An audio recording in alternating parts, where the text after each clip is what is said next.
affected me to a point where I didn't really take my studies seriously. It was a way for me to get out of the neighborhood and do something productive with my summer at the same time. Also, it was a way for me to pick up on what I missed during the school year because, frankly, I never took school seriously until now. We don't give up on you. It's normal in human life to have ups and downs, peaks and valleys. When you're in those valleys, know that we're still going to stay with you.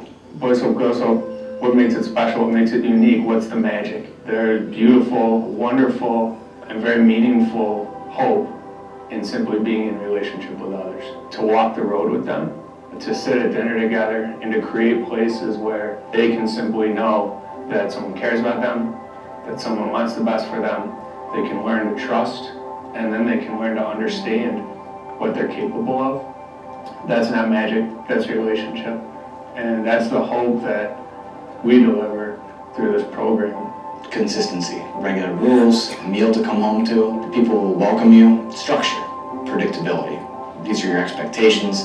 This is how we're going to support you in those expectations, and this is your buy-in to let us know that you're a part of the community. This is the first time Kiva is reaching his potential in school. His grades have improved, and he's really started to understand what he's capable of, and now he's finally putting it together oh, I can probably prove it too. I never saw in myself what others saw in me. They really have faith in me. It was their belief in me that propelled me to the place where I am now. Kenya, on the other hand, is shy, quiet, who's got a path carved out for herself and every step she needs to achieve it. I want to be a nurse practitioner. I'm thinking about mental health right now. And also want to minor in chemistry. I love science. I'm a different person now because of this. I don't want to go back to what almost could have happened to me. I try to stick around positive people because those are the people that are going to take you far, and you'll take them far too. Isaiah's my roommate. James is just down the hall. Shaq's around the corner, down the hall. We're so tight-knit, we are our best friends. The mission is solid gold. What we hope to do is to break unhealthy systems, so personal systems of addictions and poverty, but larger ones too, government, education. We hope our scholars and our staff are part of the solution and pulling away from the problem. There have been plenty of opportunities where people could have just said, you know what, I'm done. To me, it could have happened to me, and I would have gotten nowhere had people given up on me, but they didn't, and I'm very grateful for that.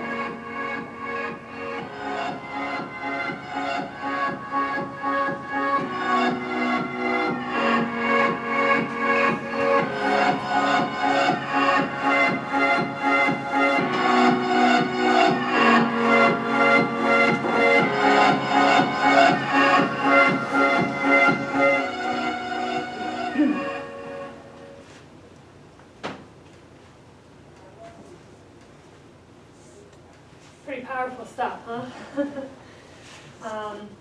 And that is the beauty of the residential program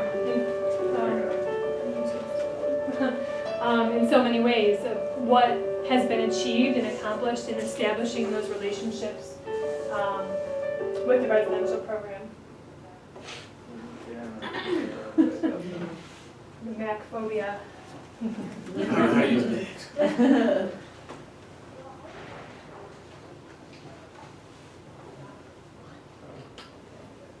So with our summer program that we had established with our middle school students,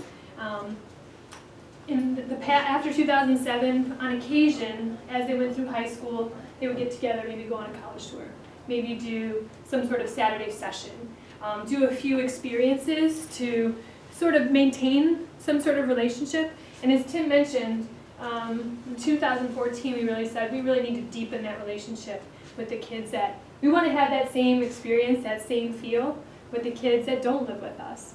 And I have to say, a year and a half in to seeing the kids more, being with the kids more, we're starting to see those relationships really blossom, especially with, we have 12 seniors, 5 of whom live in the homes, 7 do not, 7 come from Cleveland Public Schools or Cleveland parochial schools. When we go into the classroom on a Thursday night, senior night, we see those kids interact and really get along like brothers and sisters, because some of them have known each other since the 6th grade. Our non-residential seniors have been together since Hope Prep. Our freshman class of college is actually that first class where some were residential. We have 2 residential seniors and 6 non-residential seniors. So those first classes of Hope Prep, the ones that stuck through it whenever we didn't really have a solid program for them, that have those relationships.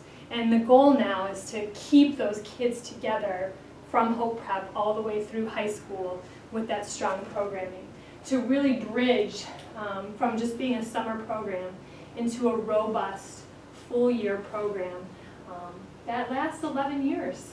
At Christmas time, the collegians came back and they're all happy to see each other, genuinely excited to see one another, and keep that going all the way through. So Tim's going to talk a little bit about who the kids are. So hopefully we've painted a little bit of a high-level picture for you at this point that relationships are very important to this model. We want to get into now the next probably 15-20 minutes just getting into the mechanics of this. Who are the kids? How do we do this? What are the numbers of kids we're serving and where are they from? And hopefully give some examples of the programming we're doing that could illustrate where we're planning to take the program in the next couple of years. So first, simply a question that has not been fully addressed yet is who are these young people? What is their profile? So they share some common elements, whether or not the scholar lives in residence.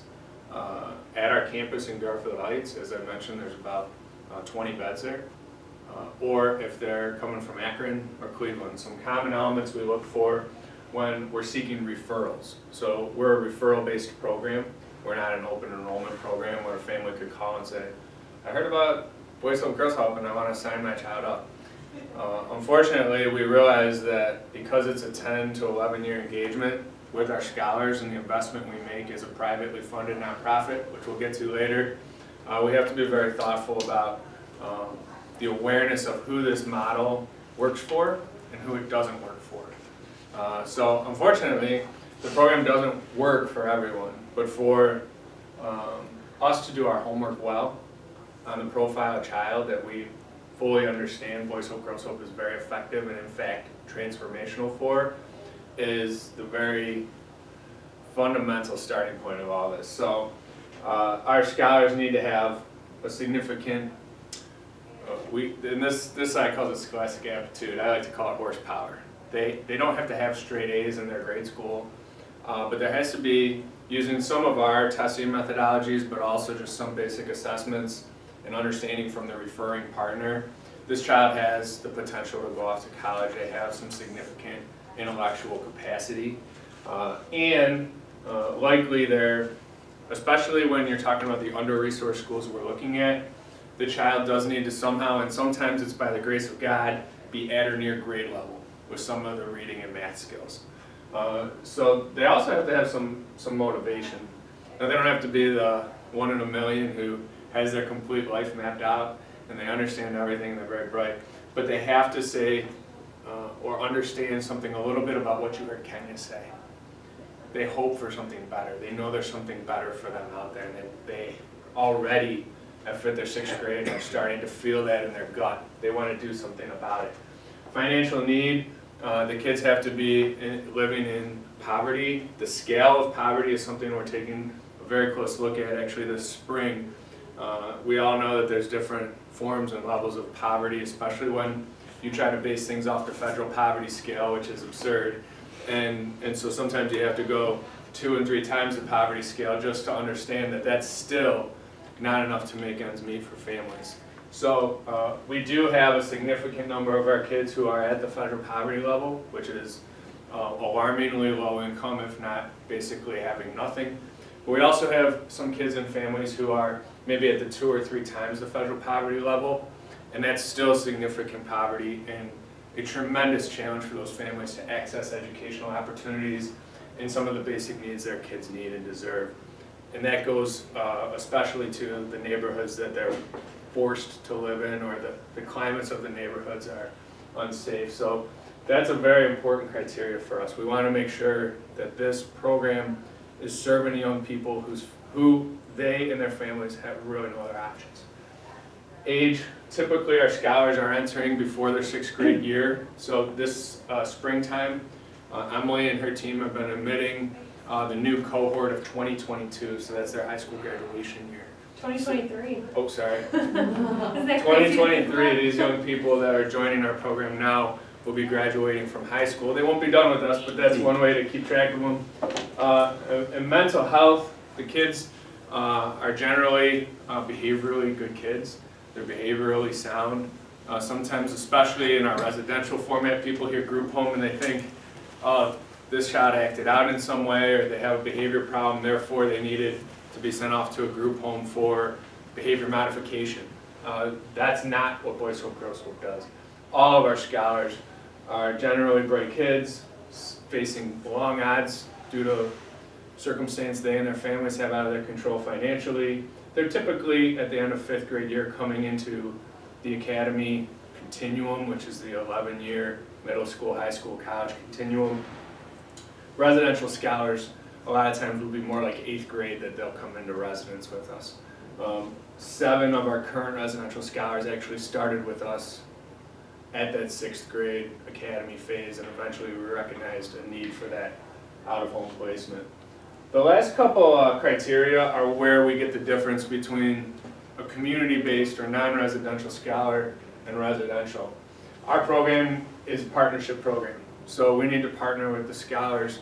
Traditionally it's a family, but sometimes it's a guardian, maybe a grandma, an uncle, someone who's established himself as the chief advocate for the child.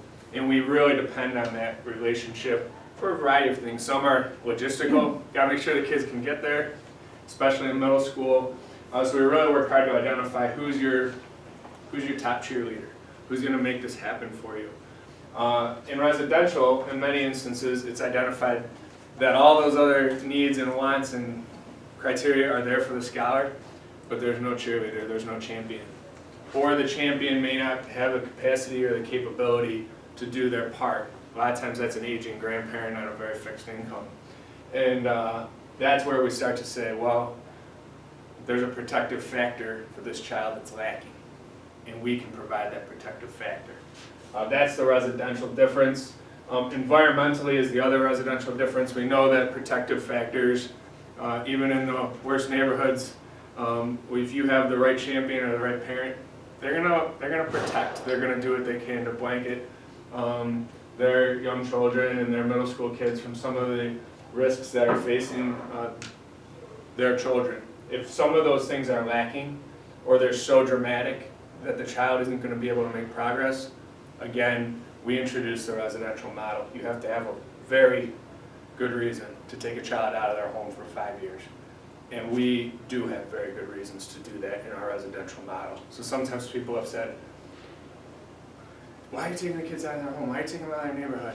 We said, we don't want to. But it's clear that if we don't, there is no hope.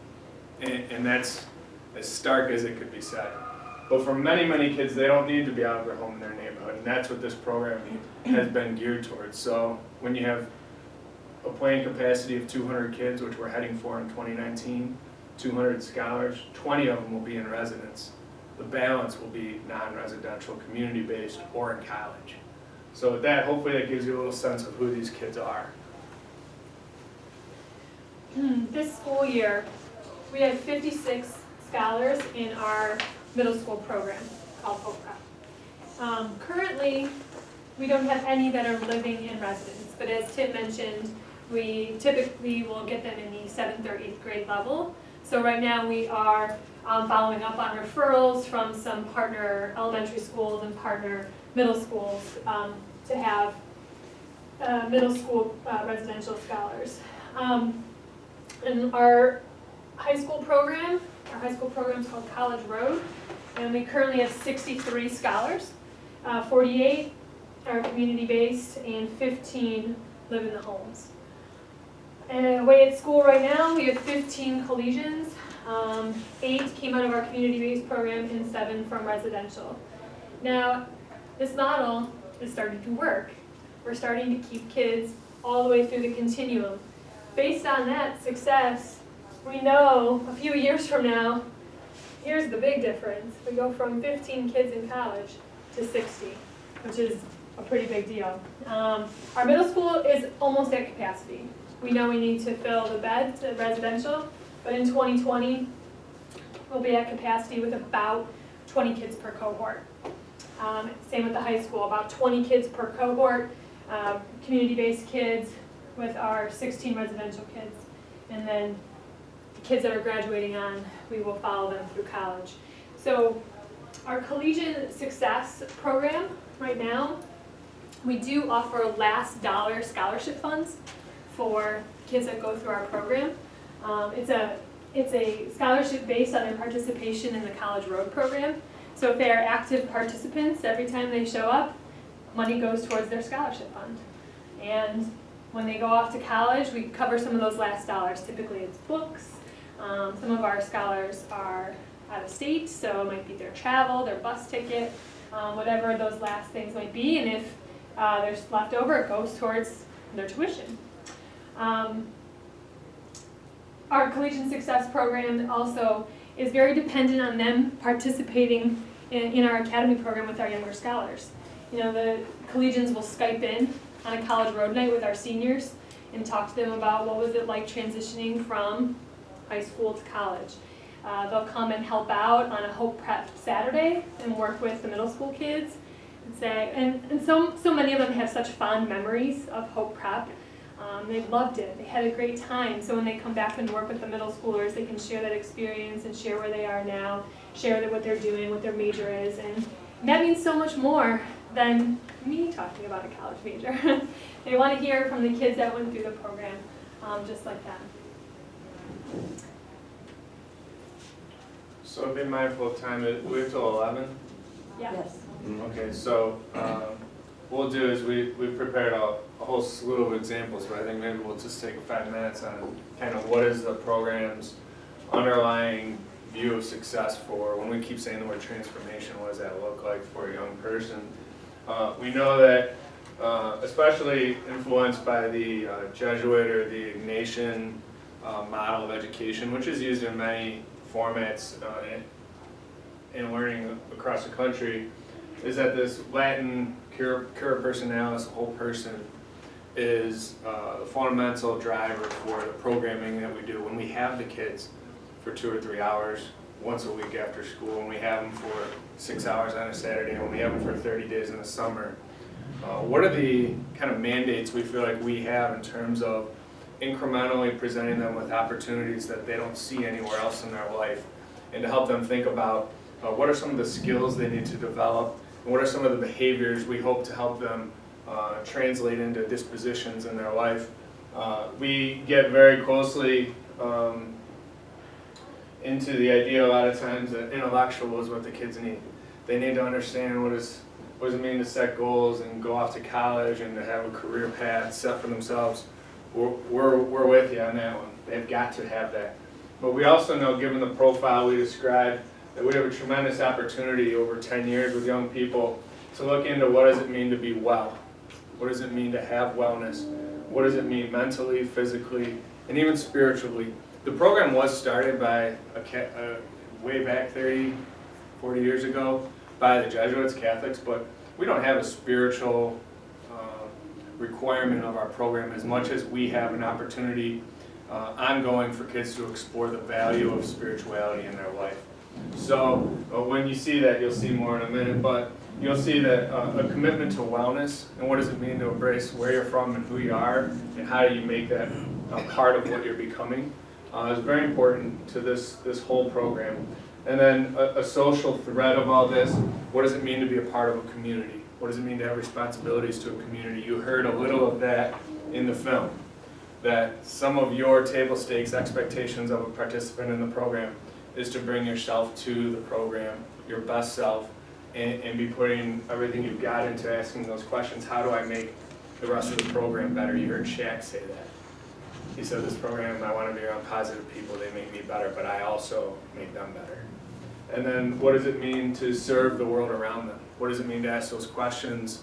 I have all these talents and gifts. How do I use them to affect positive change in the world? And these young people are leaders. And what can we do to give them those leadership skills they'll need for years to come to kind of emerge from college and head into the world ready to change the world for the better. So it's kind of the overall vision of success. And now Emily will kind of zip us through some of the higher level examples. And you have, fortunately, in your slide deck, you can see it's articulated a little more specifically. Yeah, so I'll leave that to you to check out and just talk about a few of the instances our kids are interacting with around the intellectual. We do have Saturday experiences. The University of Akron hosts a STEM Career Day every spring. I highly recommend if you're in the Cleveland area, take your kids down there. It's a hands-on day sponsored by Goodyear. Kent State hosted us last Saturday down in their construction management program to talk about engineering, and they all built scale model homes one Saturday. But both our Hope Prep and College Road scholars will meet one Saturday a month to do some sort of Saturday in-depth dive around career or around service. One of our fun projects we have going on right now is a project that they're working on with this book, which they all received for Christmas. I'm sure you can imagine how thrilled they were when a book came for Christmas. They also got a cool hoodie, a Boy Scout hoodie. So this book it's a really great middle school young adult book around what are some global issues around poverty, around education with females, around endangered species. So she really covers all the big areas and breaks it down for kids on what can they do in their local communities to make a difference in the world. So our 8th graders right now, they've all read the book, and they all picked one that really resonated with them. And hearing their own reflections around, oh, Ms. Emily, I cannot believe people live on $1.25 a day. This is the first time an 8th grader is hearing that statistic. Or, I can't believe they don't let girls go to school. What? Why don't they let girls go to school? So they're really digging deep on an issue that is close to them and coming up with their own project and how it relates to either Cleveland or Akron that they're going to work on now from now until their summer experience, doing research, working in small groups. It kicked off, Alcoa has a foundation where they allow teachers to do projects, and then you can sponsor their project. But it's all sponsored by Alcoa, but the kids go in and learn about the projects that teachers find interesting and want for their own classrooms or their kids. They want the kids to do service out in their communities. So it started, they all researched all the teacher projects and student-led projects that kids like them were doing. So that was a really wonderful experience from Alcoa. So all the kids will be working on this from now until the end of the summer. And college tours with our high schoolers. We're going on spring break next week, 2 weeks from now, and we'll be visiting some local schools, all the way actually down to Cincinnati and Miami. Around the wellness strand, just some of the big examples. In our summer program out at John Carroll, we have summer enrichments, and there are 3 different wellness enrichments. Last year we taught the kids how to play volleyball, and we did a Let's Move Hope Prep around Michelle Obama's Let's Move campaign and talked about fitness in your everyday life, about walking places, about healthy snacking. They did yoga, and they loved yoga. And then we learned ultimate frisbee. So we do wellness throughout the summer in that form. Do you want to talk a little bit about equine therapy? You just want to take it through? Okay. So equine therapy is one of our therapy methods that we use. And then social emotional learning. The kids did a spreading joy, thinking positive every day. So out at John Carroll this summer, they spread their messages of joy all throughout the walkways out of Carroll. And then with the social capacity, this fall, our freshman and sophomore went on a retreat down at Camp Christopher and did low and high ropes course to build community.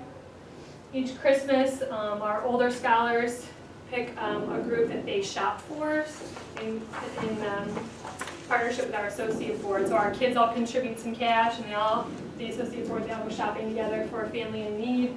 And we also Christmas Carol every year at Eliza Bryant Nursing Home. I'm learning about the civic engagement that is happening here in Cleveland and down in Akron. So Riddle is an urban garden in a neighborhood that a lot of our scholars come from on the east side. And so 3 buddies who all went through Cleveland Public School together, all went on to get engineering degrees and aerospace degrees, and incredible men came back to their neighborhood and built this urban farm. And so the kids got to visit and learn about their experience one Saturday. We only have 5 minutes. You want me to leave time for questions? I do. Okay. And you can see in the slides, if you look forward, that what we get into in those coming slides is the impact we're having now and that we project. So you may have some questions. How often do we see the kids? Right now, I think we mentioned we're seeing them about 3 times a month during the school year, intensively during the summer in different formats. The residential program we would love to get into more in depth. We do have the kids living with us in Garfield Heights, so we have a tremendously deeper opportunity with them to form community and work on some things. But if you get into the last couple of slides, you see that where we're taking Boys Hope, Girls Hope is that we've engaged in a campaign to raise about $6 million, $4 million in support of our endowment. So we know that a privately funded program like this can be very costly. We invest about $3,000 a year, not to mention all the in-kind gifts and support we receive per scholar in the community-based format. For a residential scholar, it's actually about $35,000 a year. And when you think about privately funding, that means a $1.25 million budget for us this year. Over $1 million of that, we're working hard to raise those dollars through foundations. We write a lot of grants. We probably about 40 grants this year that we've written and had support awarded to us, individual gifts, and a terrific board of directors, which is very generous as well. So that gives you a little bit of backdrop on what we're trying to get done. The remaining $2 million of that campaign is for an academy center. So on our campus in Garfield Heights, we have the homes, but what we dream of is what we call for our scholars a home away from home. We want our middle school and high school scholars to know that there is a place for them over the 7 years, regardless of which schools they may end up bouncing around to, which schools they may matriculate through. A lot of our scholars' families are faced with the reality of moving a lot and they don't get the value of place. We want them to have the value of place in their life, and we want it to look like a home on the rest as the homes are on our campus, and know that there's a place for them. Right now we don't have that, so that's what's constraining us from seeing the kids every week.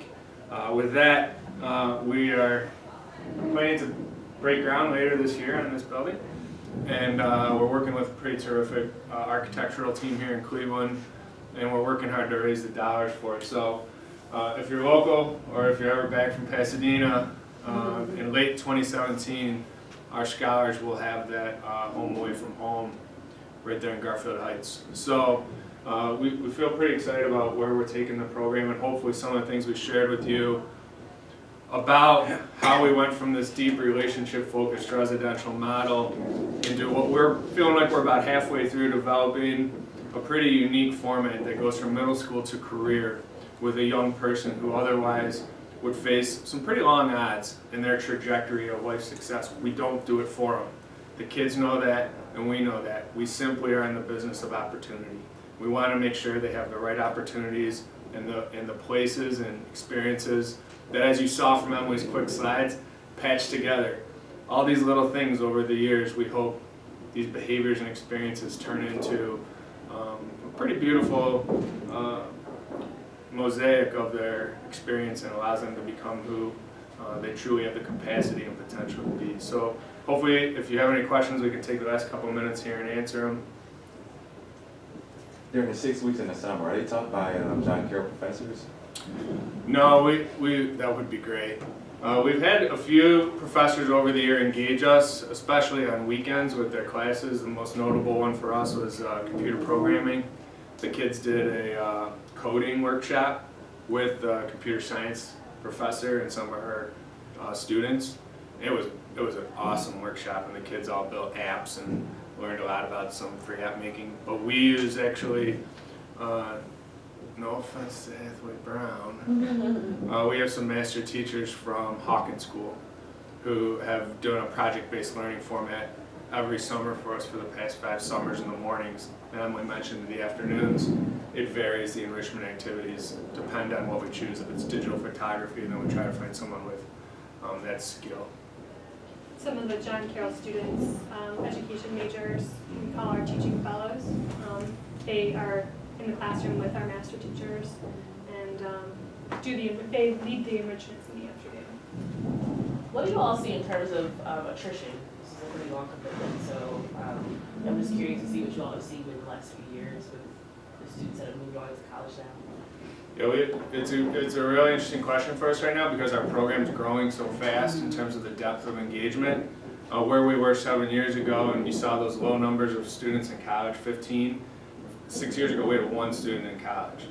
So the programming, when it started, was 6 weeks intensive in the summer, not much of anything in the school year, so we lost a lot of kids from one year to the next. In the past 2 years, which is really where we've kind of put a stake in the ground and we want to see you a lot, you got to do your part. Emily can speak to the percentages, but they're very high with retention and, more importantly to us, participation. So, what is it, 85% this year? Kids showing up for all the programming offered. From junior to senior year, with our new programming, all of the kids maintained.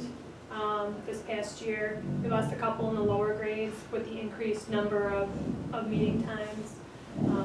But of our college-age kids, we have 16 college-age kids and 15 are in school right now.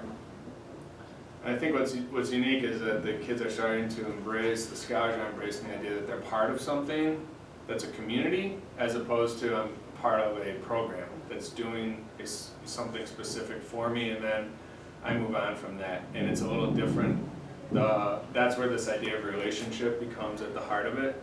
That you want, this isn't like my club to go to. This is my family. These are my part of my support system. And I think that's what we are seeing. The retention is very high and the participation is very high because it's not just I'm coming to work on my college app, coming to have a nice dinner and see the people who are looking for me. And so I think that's maybe something we feel like is kind of special about what we're doing. Other questions? At the beginning, you mentioned that the students in the film are seniors, and you would say where they're going to college? Well, so college, I was laughing yesterday in a meeting. Getting in for our kids is only half, if not a third of the battle. The bigger challenge is now the financing, scholarship, the financial aid awards. So James isn't in the video. Shaq really wants to go to the University of New Mexico, which has offered him a nice scholarship for photography. As I think a major, as something in the journalism school, but we're still waiting on the financial aid award. He's also gotten into some schools in Michigan that he's excited about. Kenya's been accepted at Ursuline. She wants to be a nurse. She's going there. We're going to figure it out.